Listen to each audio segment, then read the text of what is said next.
फकीर और राजा की विस्तृत कहानी। भावनात्मक प्रस्तुति। बहुत समय पहले एक विशाल साम्राज्य में एक राजा राज करता था। वह बाहरी रूप से अत्यंत शक्तिशाली और समृद्ध दिखता था। महल सोने से दमकते थे, चारों ओर ऐश्वर्य था। राजा के पास बड़ी सेना थी, असंख्य धन दौलत और सैकड़ों सेवक थे। लेकिन राजा के चेहरे पर हमेशा चिंता की लकीरें रहतीं। राजा रातों को ठीक से सो नहीं पाता था। दिन में भी बेचैनी उसका पीछा नहीं छोड़ती। मन अशांत था।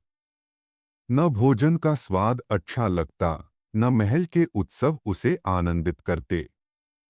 एक दिन राजा ने अपने दरबार में सभी मंत्रियों, पंडितों और विद्वानों को बुलाया और गुस्से से कहा, मुझे बताओ, आखिर क्यों मेरे पास सब कुछ होते हुए भी मैं शांत नहीं हूं? यह बेचैनी कब खत्म होगी? विद्वानों ने सलाह दी, यज्ञ कराइए, मंदिर बनवाइए, विदेश यात्रा कीजिए, अन्य राज्यों पर विजय प्राप्त कीजिए। राजा ने सभी सुझाव आजमाए, लेकिन कुछ भी कारगर सिद्ध नहीं हुआ। राजा की बेचैनी और बढ़ गई। वह हताश हो गया। फकीर का आगमन। एक दिन राजा अपने महल के बाग में अकेला बैठा था। तभी एक साधारण वस्त्र पहने फकीर वहां आया। फकीर के चेहरे पर एक गहरी शांति थी। उसकी आंखों में ऐसी चमक थी जो किसी को भी मंत्रमुग्ध कर दे। राजा ने उसे बुलाया। फकीर निडरता से राजा के सामने खड़ा हो गया। राजा ने विनम्रता से कहा, महात्मन, मैंने सुना है कि आप लोगों के दुख हर लेते हैं।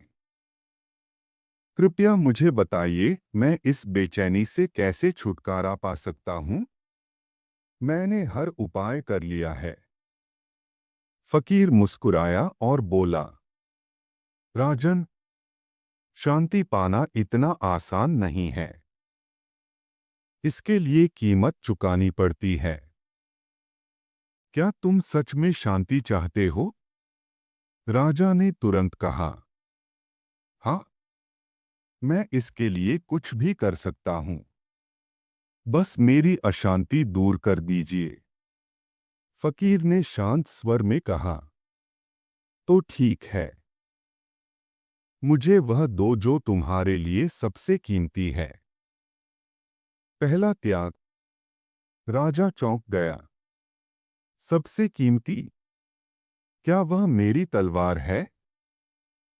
उसने तुरंत अपनी तलवार उतारकर फकीर को दे दी। यह मेरी सबसे प्रिय वस्तु है। यह शक्ति और सम्मान का प्रतीक है। इसे ले लीजिए। फकीर ने तलवार को देखा, उसे एक ओर रख दिया और हंसते हुए बोला, यह तो सिर्फ धातु का एक टुकड़ा है। तुम्हारे मन की अशांति इससे नहीं जुड़ी है। मुझे और दो। राजा ने सोचा। उसने अपने महंगे आभूषण, सोने का मुकुट और रत्नजड़ित अंगूठियां उतारकर फकीर को दे दी। यह सब मेरा गौरव और वैभव है। इसे भी ले जाइए। फकीर ने गहनों को देखा और फिर मुस्कुराते हुए कहा, यह सब बाहरी वस्तुएं हैं। इन्हें खोने का डर तुम्हें अशांत नहीं कर रहा। मुझे वह दो जो तुम्हारे मन को बांध कर रखता है। संपत्ति का त्याग। राजा अब उलझन में पड़ गया। उसने गंभीर स्वर में पूछा, क्या आप मेरा पूरा साम्राज्य चाहते हैं?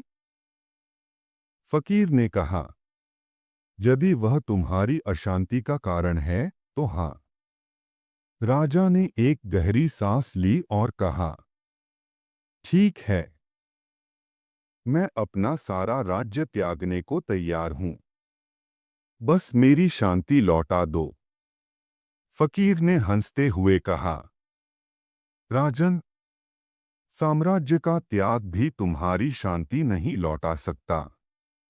तुम्हें वह देना होगा जो सबसे गहराई में है, अहंकार का सामना। राजा ने चौंक कर पूछा, ऐसा क्या है जो मुझसे गहराई में जुड़ा है? फकीर ने गंभीरता से कहा, तुम्हारा मैं, तुम्हारा अहंकार।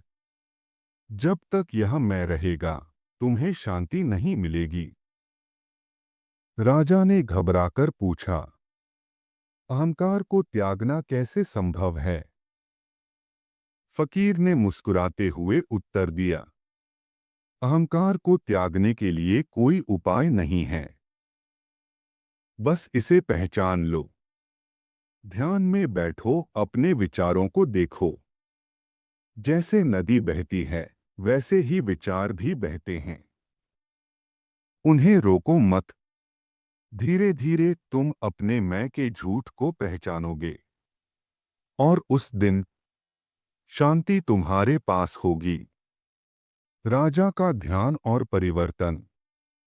उस दिन के बाद राजा ने अपनी दिनचर्या बदल दी।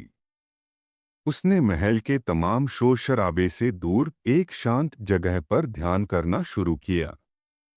प्रारंभ में उसके विचारों का सागर बेकाबू था, लेकिन धीरे धीरे उसने उन्हें देखना शुरू किया।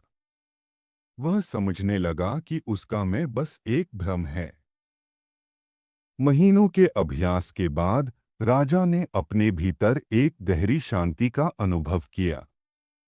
वह समझ गया कि जिस शांति की खोज वह बाहर कर रहा था, वह हमेशा से उसके भीतर थी। ओशो का संदेश। ओशो कहते हैं, शांति कोई वस्तु नहीं है जिसे पाया जा सके, यह भीतर की स्थिति है। जब तुम अहंकार और इच्छाओं को त्याग देते हो, तो शांति तुम्हारा स्वभाव बन जाती है। जो ध्यान में उतरता है, वह जान जाता है कि अशांति कोई वास्तविकता नहीं है, यह बस विचारों का खेल है। कहानी का अंत और पाठ। इस कहानी से हमें यह सीखने को मिलता है कि शांति को बाहरी चीजों में ढूंढना व्यर्थ है। असली सुख भीतर की खोज में है। जब हम ध्यान करते हैं और अपने मन को समझते हैं, तभी असली शांति का अनुभव होता है। ओशो के शब्दों में, मन अशांत है क्योंकि यह हमेशा खोज में लगा रहता है। जब खोज रुकती है, तो शांति का उदय होता है।